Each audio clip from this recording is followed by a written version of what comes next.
Okay.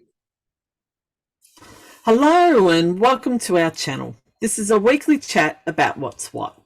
I am a finance broker who specialises in helping people gain financial security through property. And Tricia, my colleague and dear friend, is a financial coach and has a mission of family connectedness, creating peace and harmony around the dinner table instead of stress and anxiety due to money worries.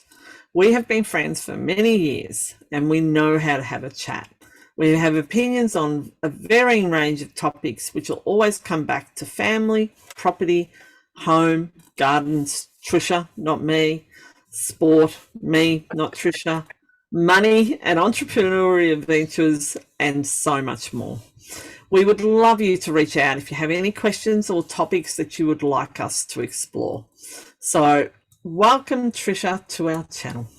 Hello, how are you today? Yeah, we're going to have a bit of a discussion around financial coaching and around what your catchphrase is, keeping up with the Joneses. So if you would like to give us a bit more information around that. Yeah, sure. So keeping up with the Joneses, it's like a colloquialism, where you're spending above your means or not to your values because you want to look good to everybody else and you're keeping up with the poor Joneses, the Joneses that have things and can do it.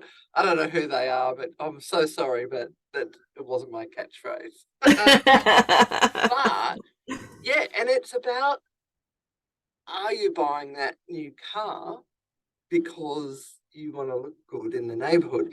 Do you know that it's a fact that 6 months after buying a new house, people buy a new car? Because of more the Is it because they've held off on savings, or what is it more because they've I've got a the new car? house now, I need a car to go with it. I can't Right. pull up my 78 Chev. And the banks happy to lend to them because they're showing more stability and because they have a property and blah blah blah. Okay. Yeah. Right. The one thing I noticed too is people send their children to a nice school, get a good education. That can be your value. I want my children to have a great education, and therefore I'm going to stretch what we can to get them to that school. That's okay if that's your value. But are you buying the brand new fancy car so that you fit in with everything else and so that you're keeping up with the Joneses then? Right. So, as you know, we spoke about what is your value a few weeks ago, and ensuring that you are meeting those values and doing what you need to do, and determining whether that's something that you can afford and all those sorts of things. Whereby, as you said, not usually too long afterwards, people buy a car after buying their property, right? So, as you said, you've really got to determine, is that your value? Or is that more that you're just wanting to keep up appearances, basically? Prestige and appearances of looking wealthier than you are. Yes. If it's fine if you can afford it and you're not putting it on a massive loan and things like that.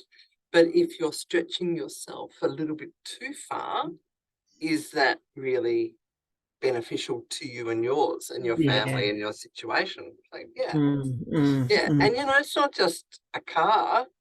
It can be the handbags that you buy or your social media profile. Everybody wants to look good and what everybody's up to, and isn't this brilliant? Or going out for dinner and you want to look like you can afford what you're doing at the table, and you buy extra wine for the table or the starters. Let's start with this, and those sorts of things. So it's determining. So basically, still it comes back to what's your value and determining that, is this something that you can afford, or are you overreaching? So it really basically works out. Yes, we'd all love to keep up with the Joneses, whoever they are. But at the end of the day, that's self-sabotaging yourself. So correct. And it's taking that pause. Why am I doing this? Is this for me and mine? Or is it because I want to look better? And if you just listen to your head and that little pause, it's amazing. Just a little side note, I was in the shop the other day and I been walking around and thought, Yeah. oh, I wouldn't mind. And there must have been an advertising or something. And it was a custard tart. And I thought, oh, I'd love a custard tart. I haven't seen one of those for ages. And I changed direction. I was in the queue. I changed direction to go to the bakery. And I went, hang on, what do I want to do that for? And then it was because this pause happens.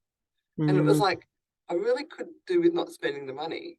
And then I went, my weight could do with not eating the custard tart as well. So it was a double bonus when I had listened to that pause. I went back to the register and I didn't. So there was a double-edged sword, the value and the sugary option.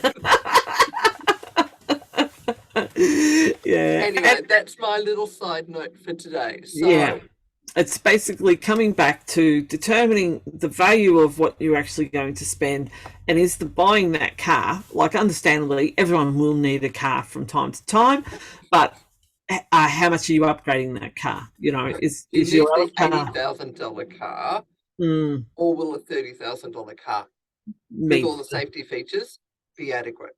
Meet the requirements. No, that's some really great insight in that, Tricia. It's really appreciated. And basically at the end of the day, we're just trying to educate people to let them know to actually just stop and think and work out what is your value, and is it more for another reason that you're after that particular car or anything else that you're looking to buy. So it's not just about appearances, it's more about the functionality and what it's going to do for you. So all right, well, thank you very much. So as I said, reach out if you have any questions, like, subscribe, make a comment below. We would love to hear from you. All right, take care. Until next week. Bye. See you next week.